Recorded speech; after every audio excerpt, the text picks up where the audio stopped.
Добро утро, екипата на Македонија наутро се наоѓа во македонското село во Горно Нерезија. Убавата вест која што ова утро ќе ја споделиме е дека ова село повторно ќе биде отворено за посетителите во 2025 година. Утрово на оваа тема разговараме со директорот на службата за општи и заеднички работи при владата, господинот Ивица Томовски. Господине Томовски, добре дојдовте во Македонија наутро. Во моментов се наоѓаме во македонското село, најавувате од повторно отварање после неколку години. Во каква состојба се наоѓа ова село и кои се вашите планови? Добро утро, Мартин. Поздрав до вашите гледачи. Благодарам за поканата и можноста. Токму така ние денеска се наоѓаме во комплексот на македонско село, кој што е изграден некаде 2015 година и за прв пат се става во функција 2016 година до некаде 2019, каде што практично се затвори, до ден денеска не функционира. Состојбата допрва утврдуваме, но секако дека е во многу лоша состојба, бидејќи комплексот не е отворен повеќе од 5 години и она што го акумулира е тоа само трошоци и трошоци. Некаде можам да кажам дека акумулирани се околу 20 на милиони денари по основ на трошоци од кога не функционира овој комплекс. Она ние што планираме како влада со поддршка на премиерот Мицкоски да го направиме е повторно да заживее ова место каде што е склоп на култура и историја од целата територија на Република Македонија и овој објект сакаме да оставиме во функција некаде мај месец, со тоа што до крајот на оваа календарска година планот е да го објавиме огласот, на кој што оглас ќе може да се јават сите заинтересирани економски оператори и кога ќе заврши постапката за избор на економски оператор, сакаме да оставиме еден грес период од неколку месеци до мај месец, за да може да се реновира, реставрира и да се отпочне непречено да си функционира кој да го земе во закуп. Господине Томовски, со каков имот располага државата и во каква состојба со оглед на тоа што од ова што можеме да го видиме тука на вистина е во лоша состојба ова македонско село? Имотот со кој што располагаме ние како служба, односно како служба за општи и заеднички работи која што располага, е дел од владиниот имот. Тоа се вилите во Охрид, вила во Лазарополе, вилите во Скопје, во Попова шапка и во Дојран. Можам да кажам дека се во многу поочајна и полоша состојба од ова овде денеска што го гледате. Зашто тоа изгледа така и зашто досега не се направило, не ги знам причините, најверојатно незаинтересираноста и непосветеноста.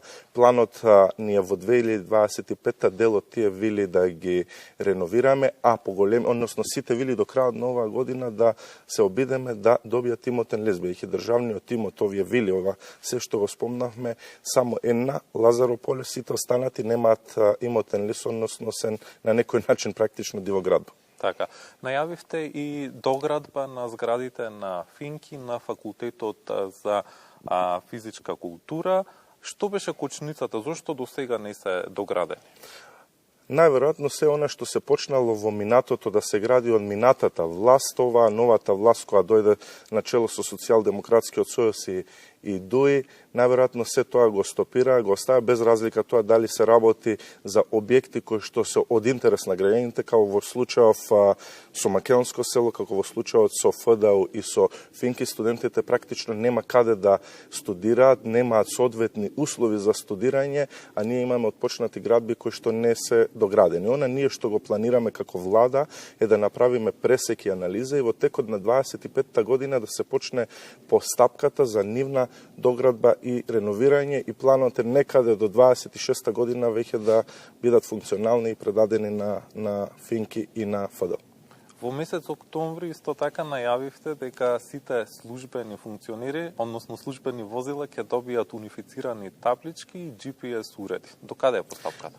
Во делот на табличките и регистарот кој што го работиме, формиравме една работна група во рамките на владата, која што е сочинета од повеќе институции кои што се засегнати во делот на таблиците. Почнавме со работа и правилникот кој што треба да се воведе за да добијат сите службени возила соодветни таблици, односно таблици во боја. Денеска на владина седница ќе биде веќе доставен до министерот Панче Тошковски, кој што практично треба да го потпише. Со неговото потпишување тој стапува во сила. После тоа треба се спроведат неколку тендерски постапки, набавка на боја, набавка на таблици, и не очекувам подолго од 3 до 4 месеци дека сите службени возила во државата би добиле соодветни таблици со кои што ќе бидат маркирани, обележани и препознатливи. Со тоа ќе се спречи злоупотреба на државните возила за приватни цели, за партиски цели и ред други работи. И она новост која што го воведовме, ќе има телефонска линија, имейл адреса, каде што сите граѓани практично ќе можат да пријавуваат, институциите соодветно да постапуваат по тие прекршувања. Во однос на злоупотребата. Во однос на злоупотребата, секако да. Директоре, за крај на нашиот разговор, кои се идните планови на службата за општи и заеднички работи при владата за 2025 година? Она пред се што го имаме зацртано како служба, односно како влада, е првенствено да бидеме транспарентни, сите возила да завршиме во текот на до првата половина на 2025 сите возила да бидат обележани, во текот на целата 2025 да го реновираме и пуштиме во употреба целиот државен имот и секако факултетите кои што ги спомнавме претходно. И да се надеваме дека нашиот следен разговор ќе биде во една убава атмосфера во ова македонско село со многу посетители, многу странски туристи. Во тоа ве убедувам дека ќе биде така. Ви благодарам на разговорот.